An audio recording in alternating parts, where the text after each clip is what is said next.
तुम्ही विरारमध्ये राहत असाल आणि तुमच्याकडे लायसन्स नाही, गाडीची कागदपत्र नाही, तुम्ही ड्रिंक करून ड्राईव्ह करताय, अगदी तुमची गाडी जप्त झाली तरी काळजी करू नका, कारण विरारचे ट्रॅफिक पोलीस नागरिकांना फारच सहकार्य करतात.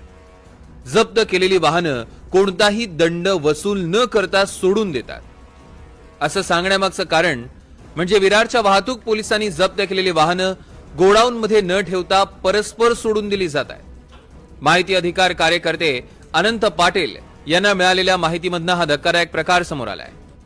मी माहिती अधिकारात माहिती मागणी केली होती. त्याच्यामध्ये 2.5 लाख वाहनांचे वाहन क्रमांक मला देण्यात आले होते.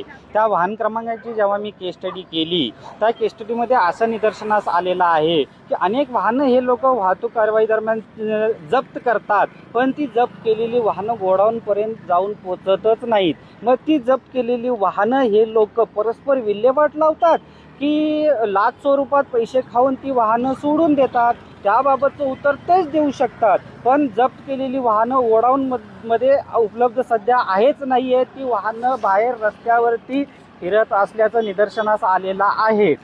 वाहतूक पोलिसांनी जप्त केलेली वाहनं कधीच गोडाऊन पर्यंत पोहोचत नाही.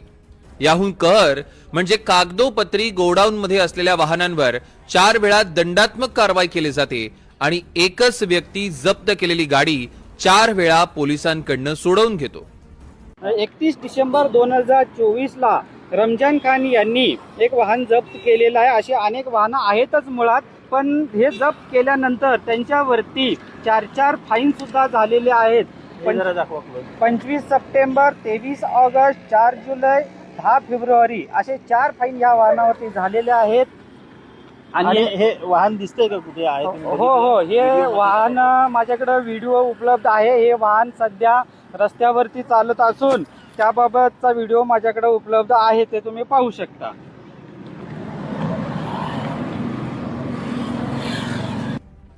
याबाबत आम्ही वाहतूक पोलीस शाखेचे वरिष्ठ पोलीस निरीक्षक महेश शेट्टे यांच्याशी संपर्क साधला, मात्र या प्रकरणात कोणतीही माहिती द्यायला त्यांनी स्पष्ट नकार दिलाय.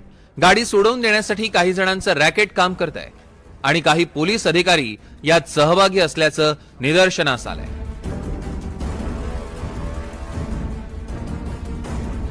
नक्कीच ज्या पद्धतीने आरोप करण्यात आलेले आहेत आणि त्याच्याकडे पुरावे देखील असल्याचं सांगतायत, तर या संदर्भात सखोल चौकशी होईल. जे दोषी असतील त्यांच्यावर कठोर कारवाई करावी आणि वाहतूक शाखेतला हा भ्रष्टाचार किंवा अनागोंदी ही थांबवण्यात यावी अशी मागणी होते. NDTV मराठीसाठी राजाराम ओवाल, मनोज सातवी, विरार.